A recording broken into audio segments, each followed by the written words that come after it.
They beat her for being too sick to work, until one cowboy stood up for her.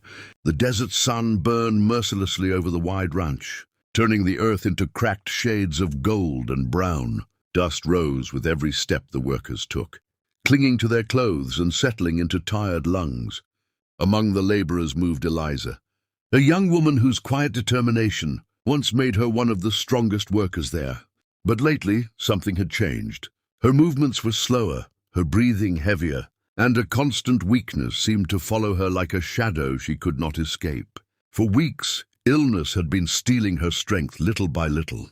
Fever kept her awake at night, and each morning she forced herself out of bed despite dizziness that blurred her vision.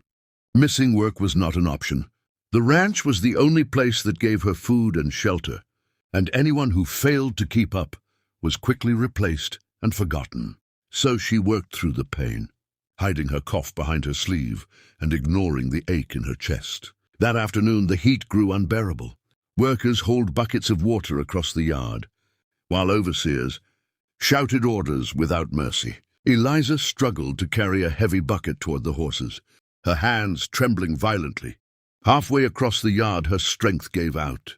The bucket slipped from her grip, crashing into the dirt as water soaked into the dry ground within seconds. The sound drew immediate attention.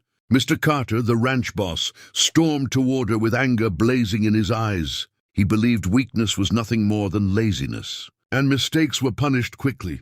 Before Eliza could explain, harsh words struck her harder than the sun above. "Can't even do a simple task," he snapped. "I'm sorry. I'm not well," she whispered, fighting to stay upright. Her words only made things worse. One of the overseers shoved her roughly, sending her falling onto the hard ground. Pain shot through her body, and a violent cough escaped her chest as nearby workers lowered their eyes, pretending not to see. Fear kept them silent.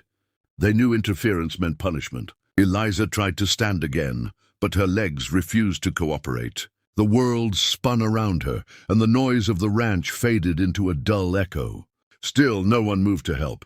Across the yard, however, a stranger watched carefully. A tall cowboy named Daniel Hayes, new to the ranch, paused mid-step as he witnessed the scene unfold. His expression hardened, his hands tightening into fists. He had seen harsh places before, but never cruelty towards someone clearly too weak to defend herself. As Eliza struggled alone in the dust, Daniel realized this ranch demanded more than hard work. It demanded silence in the face of suffering. And for the first time since arriving, he felt something inside him refuse to stay quiet. The morning air was still cool when the ranch slowly came to life, but Eliza had already reached her limit. Before the sun fully rose, she staggered toward the stables, hoping to finish her chores before anyone noticed how weak she had become. Each breath felt sharp, as if her lungs were filled with sand instead of air. Her vision darkened at the edges, and the world tilted beneath her feet. She tried to steady herself against a wooden post, but her strength finally gave way. Her knees buckled, and she collapsed onto the dirt, too exhausted to move. Moments later, Boots approached across the gravel. Daniel Hayes had come early to prepare the horses, but he stopped instantly when he saw her lying there.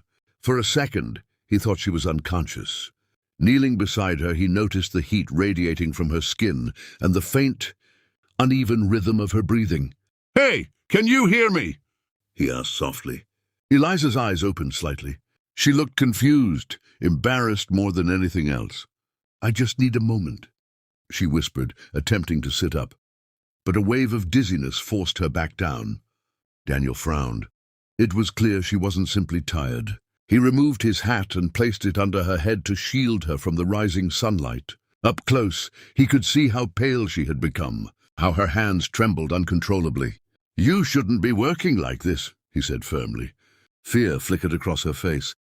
"If I stop, they'll send me away. I can't lose this job." Before Daniel could respond, heavy footsteps approached. One of the overseers arrived, already irritated. Seeing Eliza on the ground, he scoffed loudly. "Enough pretending, get up." Work started. Eliza tried to obey, pushing herself up despite obvious pain. Daniel stood quickly and stepped between them. "She's not working today," he said calmly but firmly. The overseer laughed mockingly. "You must be new, cowboy." "Around here, everyone works." Daniel didn't move aside. "She's sick. Anyone can see that." The raised voices began attracting attention. Workers slowed their movements, watching cautiously from a distance. No one had ever challenged an overseer before. The air grew tense, heavy with anticipation. The overseer's smile faded. "You want trouble your first week?" "If protecting someone is trouble," Daniel replied, "then yeah." Soon Mr. Carter himself appeared, anger written across his face. He demanded Daniel step away and ordered Eliza back to work immediately. But Daniel held his ground, his voice steady despite the pressure. "If she lifts another bucket today," he said, looking directly at the boss, "she won't survive it." The yard fell silent. For the first time, doubt spread among the workers. They had always followed orders without question. But now someone had spoken the truth out loud, and it was impossible to ignore.